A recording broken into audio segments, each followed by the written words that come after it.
Hello and welcome to this special edition of Suits and Boots, the TDI Sustainability podcast series in conjunction with the Investing in African Mining Indaba. In this series, speakers at the 2026 Mining Indaba event discuss some of the key themes that will be covered at the conference. I'm Assheton Stewart Carter, Executive Chair at TDI. Today, we're asking a deceptively simple question. Is circularity really part of the solution for meeting the demand for critical materials, or is it just one piece of a much bigger puzzle? Is it a silver bullet, or is it silver buckshot? Using cobalt as a case study, then, we'll explore how circular approaches could reshape supply security, value chains, and the role of mining itself.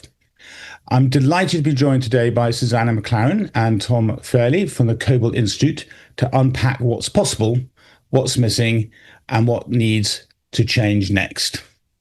Susanna is the lead at the Cobalt Institute's Responsible Sourcing and Sustainability strategy, and she brings over 20 years across different sectors, including in the extractives and the minerals sectors. Welcome, Susanna. And Tom Fairlie manages the sustainability work program at the Cobalt Institute, which focuses on the development of life cycle assessment data on cobalt products and the development of circular economy approaches and the decarbonisation of cobalt value chains. Welcome to you, Tom. So we have two hugely relevant perspectives and skill sets to help us with this question. So let's get to it. Before we get into the topic of circularity in more detail, Tom and Susanna, could you explain briefly what is the Cobalt Institute, who you represent, and why this topic, circularity, is a focus in your work? Hi, Assheton. First of all, I want to just take the opportunity to thank you for inviting us to speak with you today on what we think is a very exciting topic, particularly in these current times. But many of you may not be familiar with who we are. So the Cobalt Institute is the global industry association for cobalt producers, traders, refiners, recyclers, and users of cobalt. And I'd say cobalt in all its uses and forms. And we promote safe, sustainable, and responsible cobalt use across the whole life cycle. And circularity has really become central to our agenda because cobalt is not only critical, but it's also infinitely recyclable. And at the Cobalt Institute, we seek to bring a real system-wide lens, if you like, to complex issues like circularity and supply security discussions, which are grounded in data and evidence. Thanks so much, Susanna. That's perfect. And we'll come a little bit later to hear about how circular cobalt actually is today and what the goals are. But perhaps you and Tom can reflect more generally on what circularity means for minerals and metals sector today, not just cobalt, but generally, and how this definition is evolving for materials like cobalt. Let's start by saying that I've been in the sort of sustainability field for over 20 years, as you mentioned in your entry, probably too much to think about. But what I'd say is the concept of circular economy now evolving to circularity has been around for a long time. What I see today is its evolution into a concept that has moved really beyond the whole recycling debate. So whilst recycling remains an important element of it, it does span extraction, product design, use, and end-of-life recovery. And I think a good study to signpost our listeners to is the Cobalt Institute study that we carried out a couple of years ago, but still very relevant today, available on our website, which is Towards a Circular Value Chain of Cobalt. And this study outlines 10 solutions addressing hotspots where materials are lost or underutilized, focusing on key areas, including cobalt extraction, use, and recycling. An important point to make here is that circularity isn't automatic. It never has been. It must be built into systems from product conception through recovery. And I'm not sure, Tom, if you want to bring any other points in here. Just to say that, thanks, Susanna, the Cobalt Institute takes a whole value chain view, and our members cover the whole value chain. So it really places us well to look at circularity, beyond this traditional concept of just recycling, but looking at circularity at different points in the value chain, upstream in mining, in the actual processing of the product, the use as well, the use stage when products with consumers, for instance, and then finally at that end of life stage when we go to recycling. That's a great segue, Tom, into the next question I want to ask, or next questions I want to ask, and breaking down the value chain a little bit and talking about circularity. But before I do that, in your introduction, Susanna, you pointed out that the mission of the Cobalt Institute is to promote cobalt, which is now, what did you say, responsible, sustainable, and safe. So secondary use cobalt and the recycling process, or the circularity process more generally, can we say that that meets those criteria or those objectives? Is it sustainable, secure, safe? I think we can't get away from the fact that just because it's circular doesn't necessarily mean it's responsible. So you need to work at the responsible side as well. So circularity, of course, is a fundamental part of achieving sustainability. But when it comes to ensuring that it's safe and responsible, you would need to still ensure that you're conducting environmental and human rights due diligence, ensuring that, for instance, if it's happening in a production process, that is being managed responsibly. And what we see is many of the standards out there today, the sustainability standards, cover circularity within those standards, but also cover the responsible elements. So your due diligence not only applies to primary material, which was probably the more traditional approach or the traditional viewpoint, but also to secondary. Right. So circularity and recycling as part of circularity comes with a sort of default green halo, but what you're saying here is caveat emptor. We need to be aware and we need to validate that, because there are many aspects of it which can still create risk to people and risk for corporate reputation. So, Tom, going back to your full value chain approach, which I really appreciate that, because I think that's what we really need to be doing as a society. What are the and perhaps starting right at the top of the value chain here in mining, can circularity be applied to mining? In some way it's counterintuitive, because mining is sort of top of the food chain, if you want. Yeah, I think circularity is complementary to mining, but it's increasingly part of mining itself. I think some high-level examples would be waste minimization, so trying to eliminate waste at the mine site. Think about mine tailings and the material losses in mine tailings. The actual equipment used for mining as well. So we know that in trucks and so on, the tires are a significant source of waste as well. Water is another critical use of resource and mine sites, and so reusing water is very important, and energy efficiency is an essential part of circularity as well. What we know is demand growth is going to continue for transition metals such as cobalt, and so primary supply will remain essential going forward in the near term especially. And our analysis has shown that we expect demand for cobalt to more than double by 2050. Great. So circularity at the mining phase is about waste minimization, water reuse, energy efficiency. And in some ways, this sounds like best practices at modern mining sites as a de facto norm in the industry. So is circularity here a convenient reframing? And even if it is a reframing, has this helped to enable mining companies to articulate what they are doing well within the concept of circularity, which is obviously a very popular concept today?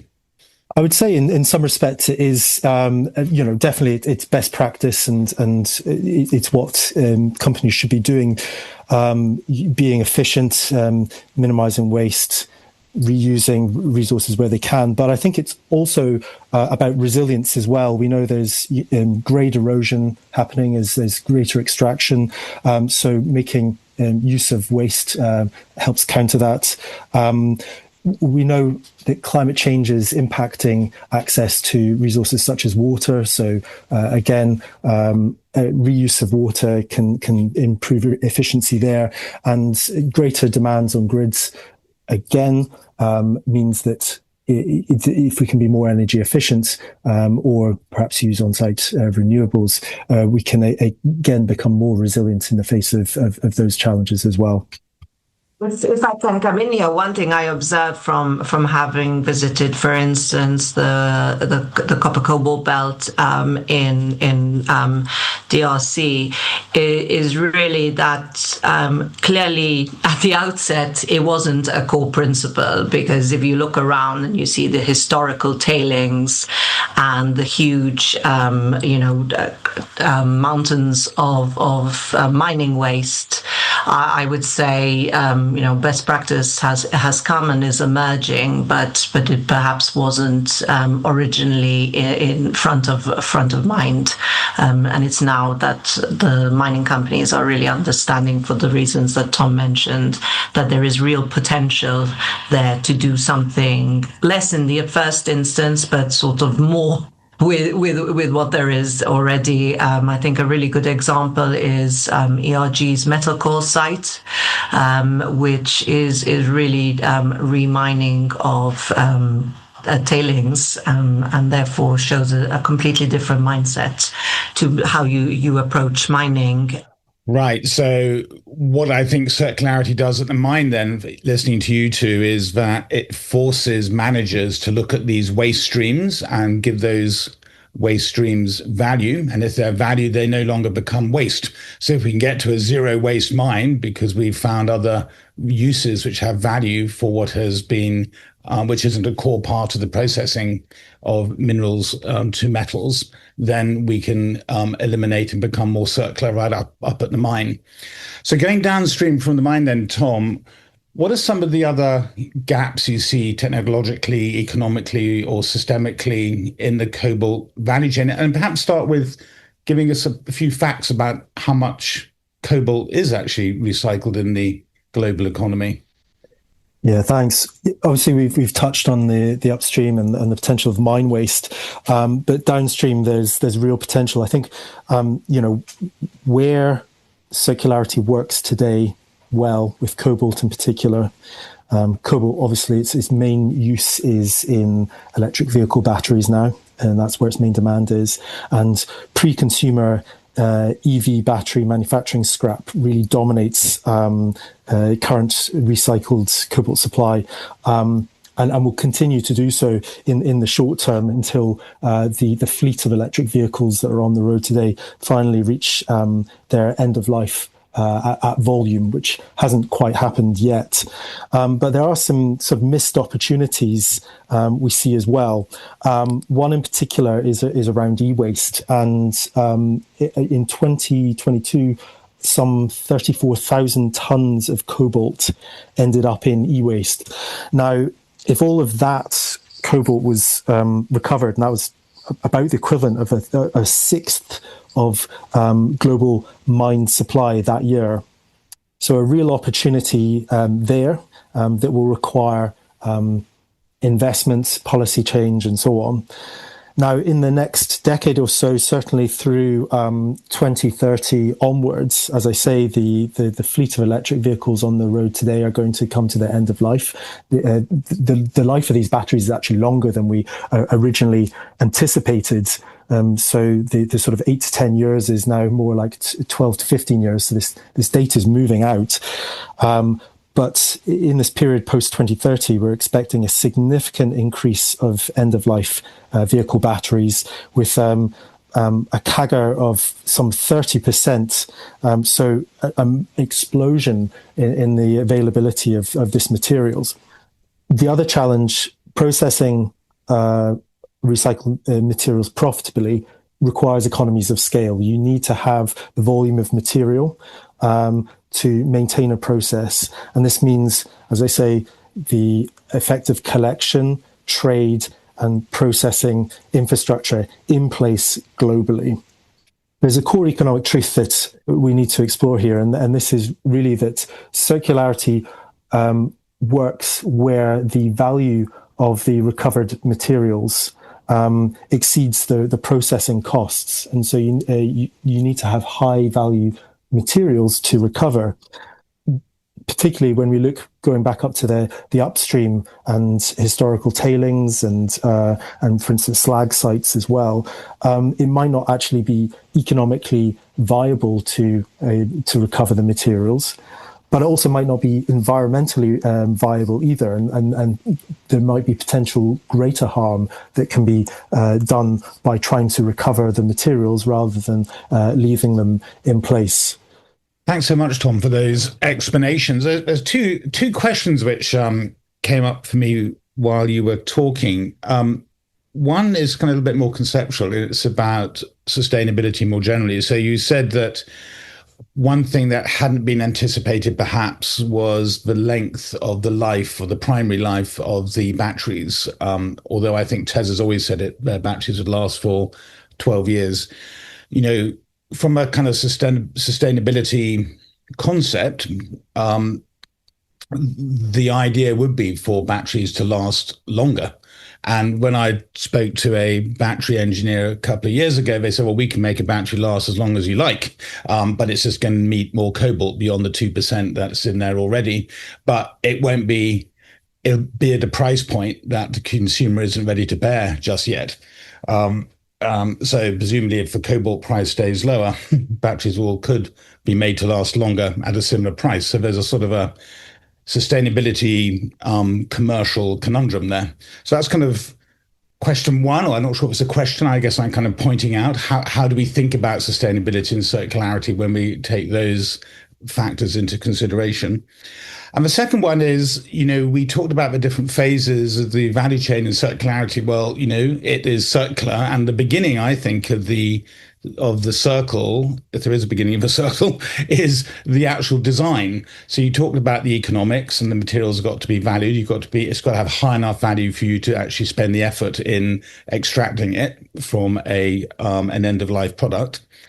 But surely that can be eased if the design is modular, or it is designed to recycle, designed for circularity. How much has that been taken into account in the cobalt in the cobalt value chain? And should the Cobalt Institute be working with groups, with designers, with the downstream OEMs to make sure that the design is going to facilitate circularity? Thanks, Assheton. Great questions. I think on the sort of the broader sustainability question you say there, I mean, if you go back to the Ellen MacArthur principles of circularity, keep products and materials in use is one of those core pillars. And so, an important part of circularity is that these batteries last longer. They're quite resilient, and in fact, to the point where batteries are probably underutilized. And we should be attempting to use the battery more beyond potentially the primary vehicle use. So maybe we need to start looking at batteries as a service, potentially vehicle to grid stabilization, this sort of thing. At the end of the vehicle life, then there's second life applications as well. Now, there are challenges around making this economically viable as well. It's not the case of simply taking the batteries out and putting them in a separate application. The battery management system needs to be changed. Cooling systems need to be changed. And so this all needs to be considered, which really ties into your second question about upfront designing and thinking about circularity at that design stage, and that is critical. But again, you come up with tensions in this design process, because are you designing a battery for its use or for its disassembly? And this is one of the challenges with circularity. But absolutely, we should be considering how to incorporate circularity and good circular principles right up front. And I think more broadly, thinking batteries as a service rather than just a battery that is owned by a consumer is perhaps one of the ways forward we can start to address this with. That's great. Thanks so much for those reflections and insights. And I love the idea of batteries as a service. I was in China a couple of months ago, and they're not so much recharging batteries at the point of the consumer, but they're actually swapping them out, making it both easy for the consumer, but also allowing them for batteries to be used in different vehicles. So, Tom, we've been talking a little bit about the details of how this can happen, how we can introduce circularity into the cobalt value chain. What's your view then on how much difference this is going to make on supply of cobalt, and what sort of timeline are we looking at till we can actually see things making a difference? So I've mentioned already the importance of end-of-life vehicles for secondary supply of cobalt, certainly post-2030 and especially post-2035 when we see this really significant growth. Now, what Cobalt Institute did, it published in late 2024 a report on decarbonisation pathways for cobalt. And here we looked at supply and demand scenarios for cobalt to help understand the impact of industry going through to 2050. Now, secondary material is an important part in decarbonisation because it tends to have a lower carbon footprint than primary mined material. But what we saw is that demand's going to more than double through to 2050, and this means something in the region of 5.5 million tons of cumulative cobalt demand. Recycled supply could potentially, by 2050, meet up to 39% of global demand. So, as you can see, it's not going to, in the medium term or even longer term, replace primary supply, but it's going to become an increasingly important part of supplying the cobalt demand, which is predominantly being driven by transition applications. And Susanna, even though it won't change drastically in the short term, the difference between where cobalt comes from versus primary versus secondary use, in this very geopolitically tense world that we live in, it still matters for many countries where they get their sourcing from. So what is going to shift? We're not so much a globalized economy as we would like to be. Now there are more kind of regional differences. Do you anticipate a shift in the on where prime production in existing jurisdictions and where things are sourced from? I think. First of all, I'm really glad that you brought this question up, simply because a lot of our discussion to date has probably taken the angle very much from the green transition and the energy transition. But we do live, especially including in these current times, these current weeks, we live in a very tense and geopolitical time, and probably more than many of us would like. We're seeing, defense becoming a much more important, much more prominent agenda, and particularly from a critical minerals viewpoint. So I wouldn't say that necessarily that means we're going to have less mining. So I think, to be clear, as we go into Mining Indaba, as we explore, the issues and opportunities and challenges facing the African continent, many countries of which are significant mining jurisdictions. I think the way to view it is more that rather than suddenly we'll see mining in a different country, and even if we do, we might not see it to the proportions that we would find on the continent of Africa that is so blessed with resources.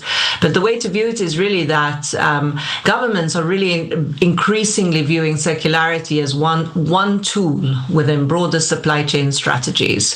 So they have appreciated, particularly in cases where governments haven't got a strong foothold into certain mining countries, particularly in Africa, but not only. They've appreciated the benefits of tapping into what might have been a slightly a secondary resource, and really to literally, in terms of, they may have really viewed it as sort of previously as very much from an environmental viewpoint, recycling, circularity. Those are nice things to have that fall firmly under the environmental or sustainability agenda. But actually, that circularity, that discourse is changing, and we're no longer, or governments are no longer viewing it only as an environmental issue. It's now part of how they're thinking about resilience, about how but they're also relying on primary supply. Thanks, Susanna. And, without wanting to introduce a new concept, we do talk quite often in our circles and corporate sustainability circles, about regenerative business. And regenerative business means, one view of regenerative business, it means looking outside of your kind of traditional boundaries, whether that's up and down the value chain or spatially outside of the boundaries of your site. Can we talk a little bit about that, and what it would take for mining to become more regenerative or more circular at the site? Have we got some examples of where mining companies and other metals companies are doing it? And I was actually taken by Tom's idea of the batteries as a service, mining as a service. Should we be calling these metals companies rather than mining companies? I think the first point to make is regenerative mining doesn't necessarily mean less mining. And we're looking in the context of ore grade decline. So there's increasing energy intensity, greater mine waste, but also in the mining stage, there's an opportunity for regenerative activities. And a good example, one of our members, Electra, did was in entering a region, actually the town Cobalt in Ontario, where there'd been historically poorly managed mine waste. And here they worked with local indigenous peoples. They mapped the biodiversity and toxicology of the local ecosystem. And really this was to enable traditional knowledge and materials and natural stewardship to build economic opportunities with foraging-based business, but more fundamentally to preserve indigenous culture by allowing safe foraging of medicinal and culinary plants, mushrooms, fish in the region as well. A really good example of working with communities, with people who have the best knowledge to help regenerate a site. Thanks so much, Tom and Susanna. And sadly, I think we're going to have to bring this conversation to a close. And we've had a great conversation. And, what I think we've learned is that when we talk about circularity, we need to look at all phases of in this case, cobalt value chain, that's right from the mine. And we had a great conversation, and we just heard Tom there talking about more ideas about how mines become more regenerative and more circular. And this is going to take a change of mindset. We've got to get out of our comfort zone, break through some barriers and boundaries, and start to coordinate. We've learned that circularity doesn't mean there's going to be less mining, but demand is still very high. We're still going to need primary extraction. But that the proportion of recycled could reach up to 40%, 39% of the increased demand, which by 2050 we perceive is going to, or we anticipate is going to triple. But the message I think we heard from our speakers is that the idea of circularity is not just one about green transition, but it's about supply chain resiliency, especially in a more fractured geopolitical geopolitical world. And it's not the silver bullet, but it is one pellet of silver buckshot. Thank you once again to our speakers, Susannah McLaren and Tom Fairlie from the Cobalt Institute, for joining us today. To our listeners, please check out the rest of this special series of Mining Indaba podcasts on the TDI Suits and Boots podcast channel. I look forward to seeing you at the event in February, where you can hear more from today's speakers. I'm Stewart, and thank you for listening.